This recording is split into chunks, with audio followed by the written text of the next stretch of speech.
A video ends, another one starts immediately. You did not pick it, you did not press play, you were not asked. And 40 minutes later, you surface, slightly dazed, having watched 4 or 5 things you never consciously chose on a subject that drifted further from your original interest with every transition. You probably tell yourself that is just how video platforms work. That autoplay is a convenience feature. That someone, somewhere, decided it would make your experience smoother and easier. That story is not true. Autoplay was built against your interests, and the evidence for that comes from inside the companies that built it. This video is about who designed that feature, what their own research told them about it, why they shipped it anyway, and exactly which financial arrangement made ignoring their own users the rational business choice. The mechanism is specific. The money trail is traceable. And once you see it, the next time a video starts without your permission, you will know precisely whose decision that was. Start with the architecture of a video platform's revenue. Platforms that carry advertising do not sell you anything. They sell your attention to advertisers. The unit of sale is not a subscription or a click. It is a completed ad view, which requires a viewer to be present and watching when an advertisement plays. No viewer, no completed view, no completed view, no revenue. That creates a very specific problem. Satisfaction is the enemy of inventory. A viewer who finds exactly what they wanted, watches it, feels complete, and closes the tab has consumed one piece of content and generated a small, finite number of ad impressions. A viewer who keeps going, pulled from one video to the next without a moment of conscious decision, generates impressions continuously. The platform's financial interest is not in your satisfaction, it is in your continuation. YouTube made autoplay a default feature in 2015. Netflix had introduced continuous play for television series earlier than that, and by the mid-2010s, both companies were treating uninterrupted session length as a core metric. The framing they used publicly was user convenience. The framing they used internally, as later reporting and leaked documents would reveal, was watch time. Watch time is not a user welfare metric, it is an inventory metric. Here is where it gets damning. These companies conduct user research. They hire teams whose entire job is to understand what users actually want from the product. And in the case of autoplay, multiple rounds of research at major video platforms produce the same finding.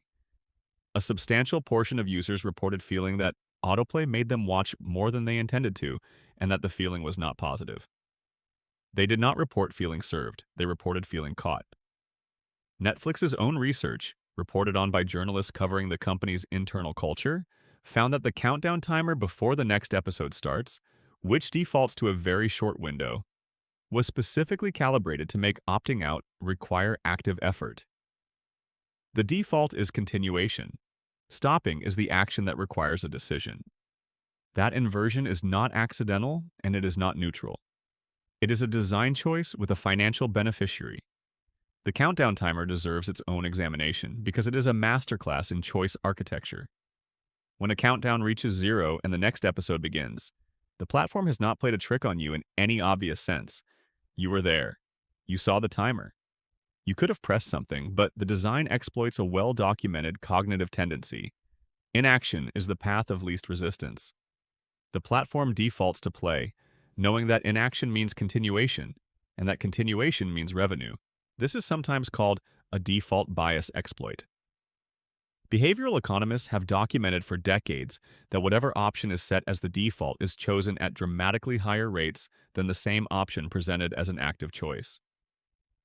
Pension enrollment, organ donation, insurance plans. In every domain, default equals outcome for the majority of people. Platform designers know this literature. They cite it in product meetings. They use it against you. Now bring in the pre-roll advertisement, which is the short video advertisement that plays before your chosen content begins. Pre-roll is sold to advertisers on a cost-per-view basis, meaning the advertiser pays when the viewer watches a threshold of the ad, usually around 30 seconds or the full duration for shorter formats. The advertiser is not buying your click. They are buying your sustained visual presence during the ad. They are buying the fact that you are still there.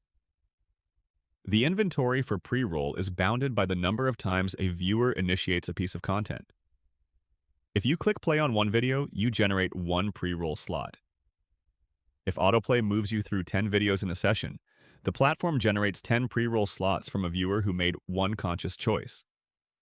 That is a 10 times multiplication of ADI inventory from a single moment of expressed intent. That is the financial logic of Autoplay in its simplest form.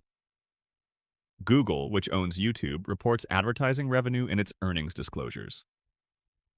YouTube advertising revenue has grown substantially every year for most of the past decade, reaching tens of billions of dollars annually. That revenue is not explained by people watching more good videos.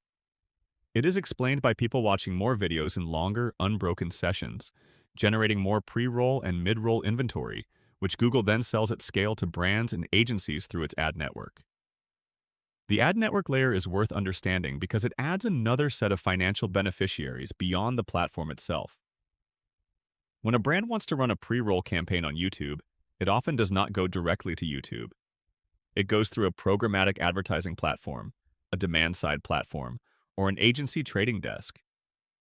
Each of those intermediaries takes a margin. Each of them profits more when session lengths are longer and inventory is more abundant. Autoplay inflates the supply of attention that the entire chain profits from. There is a counter-argument you will hear, and it sounds reasonable on the surface. The counter-argument is that Autoplay serves users because it removes friction. Instead of having to browse for the next thing, the platform serves it to you. You save time and effort. The problem with this argument is that it only holds if the thing being served to you is what you would have chosen. The evidence from recommendation algorithm design tells a different story. Recommendation algorithms on video platforms are not optimized for your satisfaction. They are optimized for what engineers call engagement, which in practice means continued watching. A video that makes you feel complete and satisfied and ready to close the app scores poorly on that metric. A video that creates mild unresolved curiosity or mild anxiety, or a sense that there is just one more thing you need to see, scores well. The algorithm serves the second kind because the second kind keeps inventory flowing. Guillaume Chasselot, an engineer who worked on YouTube's recommendation algorithm before leaving the company, has spoken publicly and at length about how the system evolved. He has described how maximizing watch time as an objective function naturally surfaces content that is emotionally activating rather than informative or satisfying, because emotionally activating content holds attention longer. The algorithm was not designed to be manipulative in the way a human strategist would plan. It was optimized toward a metric, and the metric pointed toward manipulation as a byproduct. That distinction matters because platforms use it as a defense. They say, "We did not intend to harm anyone. The algorithm just followed the data." But when the data shows that watch time increases with emotionally exploitative content, and you continue to optimize for watch time, the defense of unintentionality collapses. You have been shown the consequence, and you have chosen the metric over the consequence. That is a decision. It has a name on it. Now consider what this costs you specifically. The most obvious cost is time. Researchers studying media consumption patterns have documented that default autoplay significantly increases session duration compared to opt-in playback, and that users in autoplay conditions consistently underestimate how long they have been watching. You think you watched for 20 minutes. The platform's data says 45. That gap is not a personal failing. It is the gap the design was built to create. There is a cognitive cost that sits alongside the time cost. Psychologists studying the experience of passive media consumption distinguish it from active, chosen engagement. When you choose to watch something, there is a sense of agency and meaning attached to the experience. When something is played at you, that agency is absent. Research on autonomy and well-being consistently finds that experiences characterized by passive consumption, rather than active choice, leave people feeling less satisfied, more restless, and less rested, even if the content itself was pleasant. There is also an information environment cost that gets far less attention. When your next video is chosen by an algorithm optimizing for continued watching, rather than by your own expressed curiosity, the range of what you encounter narrows over time. The algorithm learns what keeps you watching and serves more of it. This is the mechanism behind what researchers have called filter bubbles in video contexts. Your understanding of a topic becomes shaped not by what is true or comprehensive, but by what the engagement metric determined was most likely to hold your attention. Advertisers are not unaware of this. Brand safety teams at major companies spend significant resources trying to ensure their pre-roll advertisements do not appear before content that might embarrass them. YouTube has had multiple high-profile crises where large brands discovered their advertisements were running before extremist or inappropriate content. The platform's response to each crisis followed a similar pattern: policy announcements, manual review promises, and minimal structural change to the underlying incentive that made the problem inevitable. The brand safety crisis reveals something about the relationship between advertisers and platforms that is important to understand.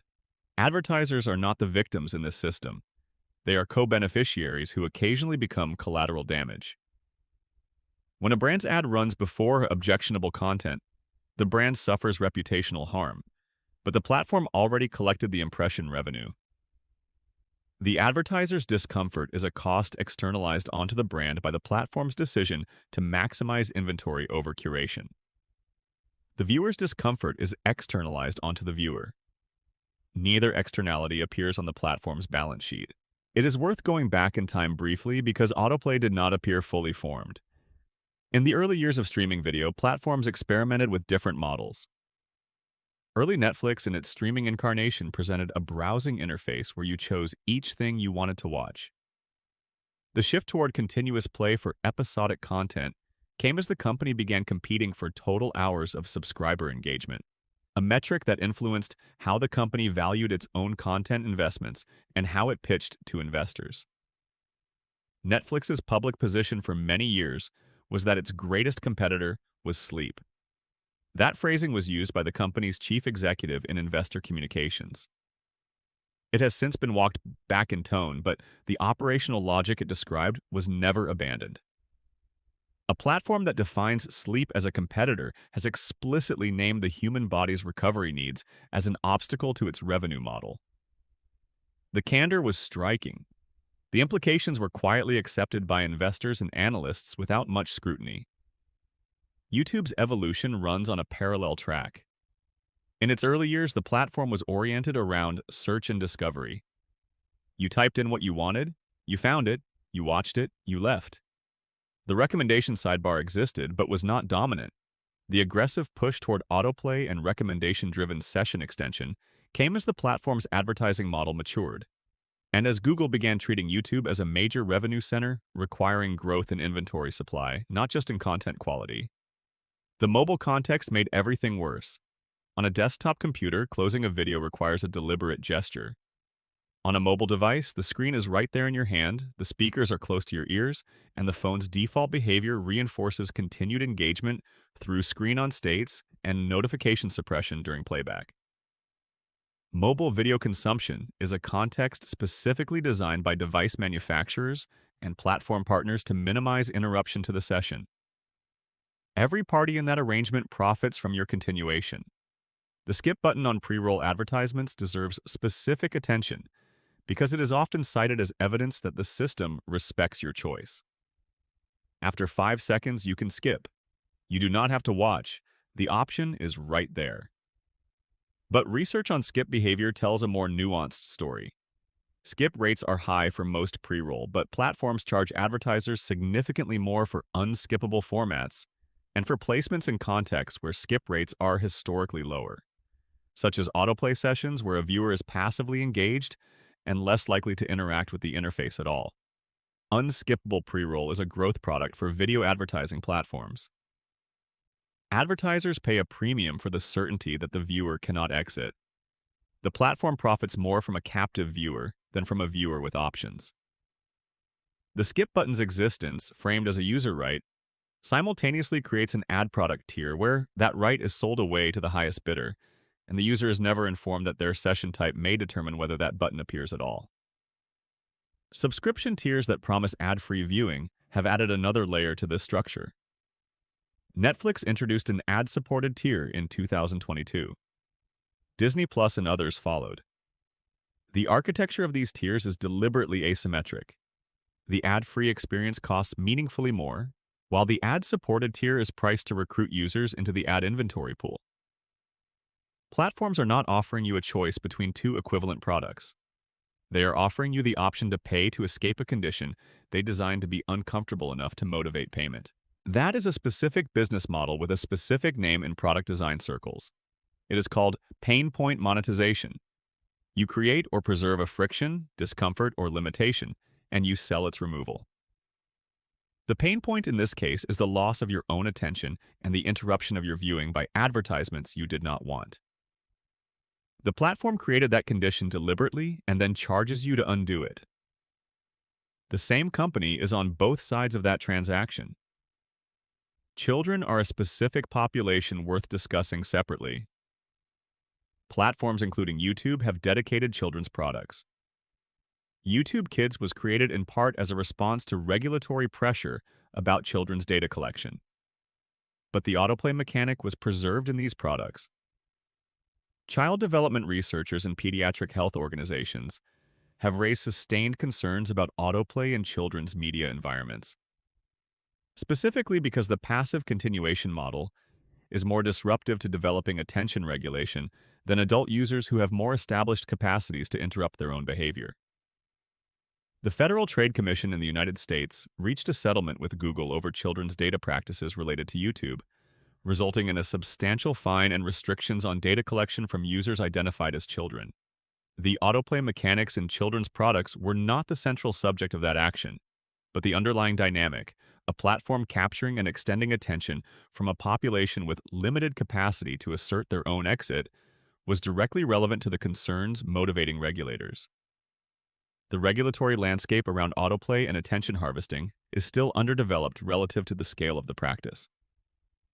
The European Union's Digital Services Act and Digital Markets Act contain provisions about recommender systems and require platforms to offer users alternatives to engagement-optimized recommendations. But enforcement is slow, penalties relative to platform revenues are limited, and the structural incentive, ad revenue tied to watch time, remains intact beneath whatever interface adjustments companies make to appear compliant. There is a counter-argument from the creator economy that also deserves an honest answer. Many independent video creators depend on watch time and recommendation-driven traffic for their income. If autoplay were removed, many small creators would lose significant audience reach.